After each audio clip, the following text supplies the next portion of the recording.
ಕುಡ್ದು ಏನ ಬಿಸ್ನೆಸ್ ಮಾಡು, ನ್ಯಾಯ ನೀತಿ ಪ್ರಾಮಾಣಿಕತೆಯಿಂದ ಮಾಡು. ಈ ಮೇಜರ್ ಸೂರ್ಯನ ಘನತೆ ಗೌರವಕ್ಕೆ ಯಾವ ಶಾಸನ ಬರಬಾರ್ದು. Yes yes yes yes yes okay. ದುಡ್ಡು ಕೊಡೋದು ಅಷ್ಟಪ್ಪ ನಿನ್ ಕೆಲಸ. ಆ ದುಡ್ಡನ್ನ ಖರ್ಚು ಮಾಡಬೇಕು ಅಂತ ನನಗೆ ತುಂಬಾ ಚೆನ್ನಾಗಿ ಗೊತ್ತು. ಬರ್ಲಾ ಬಾಜು.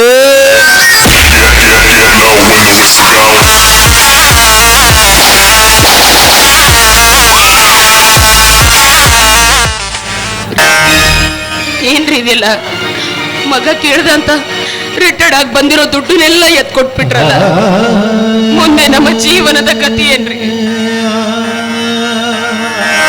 ಸುಮ್ತಿ, ಯಾಕೆ ಚಿಂತೆ ಮಾಡ್ತೀಯ? ಮಗನನ್ನು ಹೆತ್ತೇನೆಂದ ಮಾತ್ರಕ್ಕೆ ಅವನ ಹಣೆ ಬರ ಬರೆಯಲು ಸಾಧ್ಯನಾ? ಆ ಭಗವಂತ ಅವನ ಹಣೆ ಬರದಲ್ಲಿ ನನ್ನ ಹಣೆ ಬರದಲ್ಲಿ ಏನು ಬರೆದಿರ್ತಾರ ಅದೇ ಆಗೋದು. ಆದ್ರೆ ಯಾವ ಕಾಲಕ್ಕೂ ಯಾರನ್ನು ತಪ್ಪಿಸಲು ಸಾಧ್ಯವಿಲ್ಲ. ಯಾವ್ದಕ್ಕೂ ಚಿಂತೆ ಮಾಡಬೇಡ. ಕೊನೆಗಾಲದಲ್ಲಿ ಬದುಕಿ ಬಾಳು ಸರ್ಕಾರ ಪೆನ್ಷನ್ ಹಣ ಕೊಡ್ತಾ ಇದೆಯಲ್ಲ, ಅದರಲ್ಲಿ ಜೀವನ ಸಾಕ್ಷಿದ್ರಾಯ್ತು. ಅದು ಸಾಲಿಲ್ಲ ಅನ್ಕೋ. ಆ ಭಗವಂತಗೆ ಇನ್ನೂ ನನ್ನ ತೋಳ ಬಲದಲ್ಲಿ ಶಕ್ತಿ ಕೊಟ್ಟಿದ್ದಾನೆ.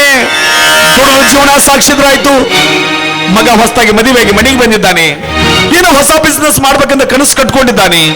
ಹೆತ್ತವ್ರು ಅದನ್ನು ಮಕ್ಕಳ ಆಸೆಯನ್ನು ಈಡೇರಿಸಬೇಕೇ ವಿನಃ ಮಕ್ಕಳ ಕನಸಿಗೆ ಅಡ್ಡಿ ಆಗಬಾರ್ದು. ಬರ್ತಾ ಬರ್ತಾ ತಾನೇ ಸುಧಾರಿಸ್ತಾನೆ ಬಿಡು. ಯಾಕೆ ಚಿಂತೆ ಮಾಡ್ತೀಯ? ನಾನಿದ್ದೀನಿಲ್ಲ, ನಡೆ ಒಳಗಡೆ.